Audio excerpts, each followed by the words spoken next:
Global পয়েন্টের পক্ষ থেকে আপনাদের সবাইকে স্বাগতম। পরমাণু ইস্যুতে চুক্তি করতে ইরানের ওপর চাপ আরো বাড়াচ্ছে যুক্তরাষ্ট্র। 2025 সালে জেসিপিওএ পারমাণবিক চুক্তি থেকে বেরিয়ে আসার পর ইরান পুনরায় ইউরেনিয়াম সমৃদ্ধকরণ শুরু করেছে।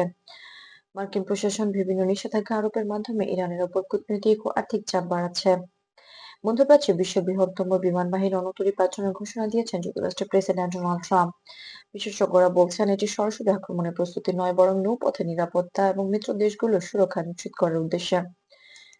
একই সঙ্গে ট্রাম্প সতর্ক করেছেন যে সমঝোতা না হলে সরকারের রাজনৈতিক পদক্ষেপ পরিবর্তনের সম্ভাবনাও থাকতে পারে।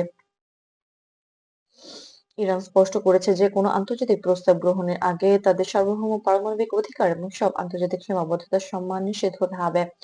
দেশটি তাদের গোপন পারমাণবিক স্থাপনাগুলো আরো মজবুত করেছে এবং প্রতিরক্ষামূলক সক্ষমতা বাড়াচ্ছে, যার মধ্যে ক্ষেপণাস্ত্র ও ড্রোন সক্ষমতা অন্তর্ভুক্ত। আন্তর্জাতিক বিশ্লেষকরা সতর্ক করে বলছেন যে অতিরিক্ত চাপ বা তাড়াহুড়োতে নেওয়া পদক্ষেপ ভুল বুঝাবুঝি এবং জটিল পরিস্থিতি তৈরি করতে পারে।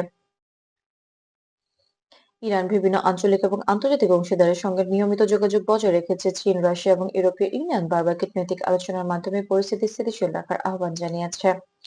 বিশ্ব অর্থনীতি ও জ্বালানি বাজারে এই পরিস্থিতি নজরে রাখছে। বিশেষজ্ঞরা বলছেন যে যুক্তরাষ্ট্র এবং ইরান উভয়ই কূটনৈতিক ও অর্থনৈতিক সংকেতের মাধ্যমে পরিস্থিতি নিয়ন্ত্রণে রাখার চেষ্টা করছে, যাতে বড় ধরনের জটিল পরিস্থিতি এড়ানো যায়।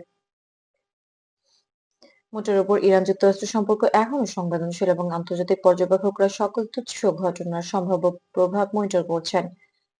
সতর্ক পর্যবেক্ষণ, ধৈর্যপূর্ণ পদক্ষেপ এবং কূটনৈতিক সংলাপ এখন সবচেয়ে গুরুত্বপূর্ণ।